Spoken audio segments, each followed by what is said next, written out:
Hello guys, नमस्ते सम्पूर्णमा। आज नयाँ वर्ष नववर्ष 2082 सालको सम्पूर्णमा हार्दिक मङ्गलमय शुभकामना व्यक्त गर्दछौँ। आज हामी नयाँ वर्षको अवसर पारेर चिसापानी घुम्न जाँदैछौँ।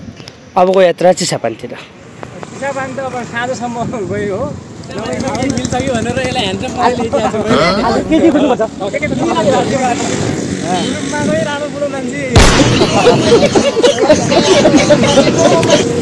हामी लम्की बजार पुगेका छौँ। ल गुरु, यो लम्की बजार हो। यो लम्की बजार। अब हामी चिसापानी पुग्न कति टाइम लाग्छ? यहाँबाट 10 मिनट लाग्छ। अब हामी लम्कीबाट चिसापानीको लागि बसमा बस्यौँ। बसमा गाना बजिरहेको थियो, केटाहरू रमाइलो गर्दै नाच्दै। नाच्यो अलि हल्लिएर यार, अलि हल्लिएर न। अब हामी कर्णाली पुग्न आँट्यौँ।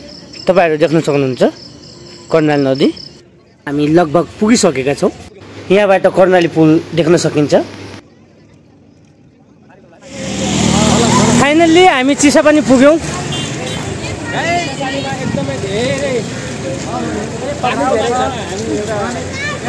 पब्लिक धेरै छ है।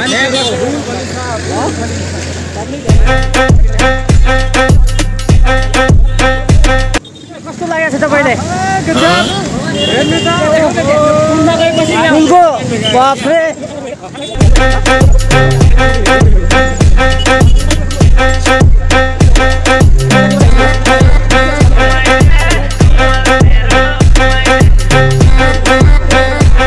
तपाईँहरू देख्न सक्नुहुन्छ कर्णाली पुलमा मान्छेहरूको भिड।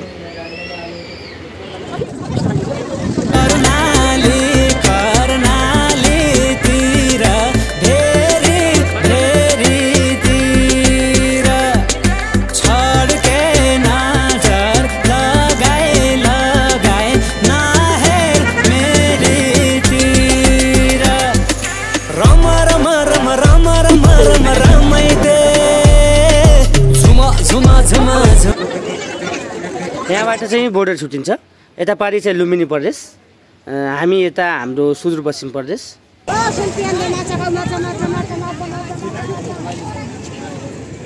यहाँ पुलमा चाहिँ दिदीले काँक्रा बेच्दै हुनुहुँदो रहेछ।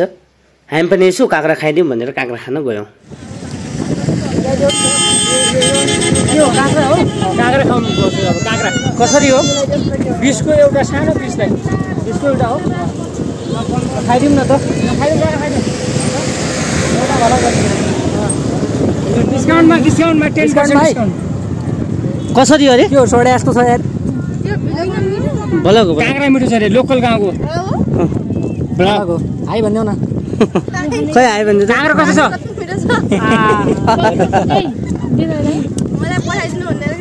ल ल आउँछ आउँछ। खानु यस्तो दयालु राम्रो छ भनिहाल्नुभयो अनि राम्रै होला। राम्रै होला। ल पछि बनाइसकेपछि पुरा बनाइसकेपछि वाट्सएप नम्बर दिनु पठाइहाल्छ। अनि के अब काँक्रा खाँदै रमाइलो गरिरहेका थियौँ। त्यतिखेर एउटा बहिनी आउँछिन्, के बनाएको दाइ भनेर मलाई सोध्छिन्। मैले बहिनी भिडियो बनाएको भ्लग बनाउँछु भन्दाखेरि मलाई पनि पठाइदिनु न है भनेर आग्रह गर्छिन्। काँक्रावाला दिदीले एकदमै रातो पिरो नुन लगाएर दिनुभयो। काँक्रा एकदमै मिठो थियो। दिदीको सबै काँक्रा हामीले खाएर सकिदियौँ।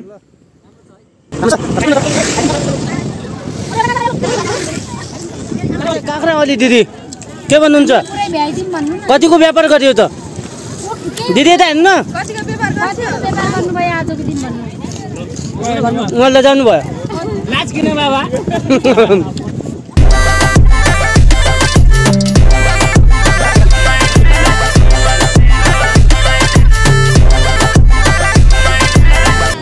आज हामी कर्णालीमा छौँ।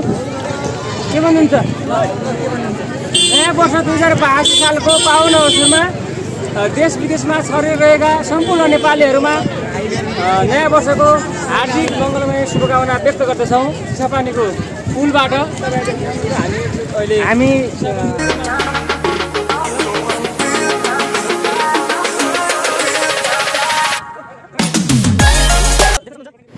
पारी छेउबाट कर्णाली पुलको अवस्था यस्तो देखिन्छ।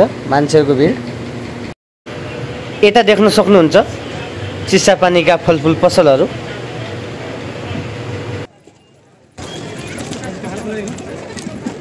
माथि पुलमा घुमिसकेपछि हामी तल ऱ्याफ्टिङ गर्ने ठाउँमा पुग्यौँ।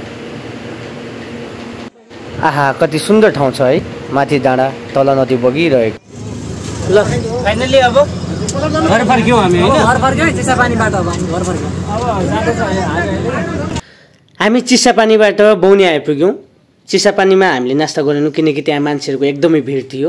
त्यसकारण हामी बौनियामा आएर न्यू ग्यालेक्सी फास्ट फुड सेन्टरमा नास्ता गऱ्यौँ।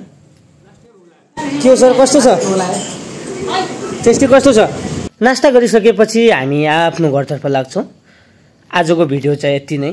कस्तो लाग्छ प्रतिक्रिया दिनुहोला। अब बाँकी अर्को भिडियोमा भेटौँ है।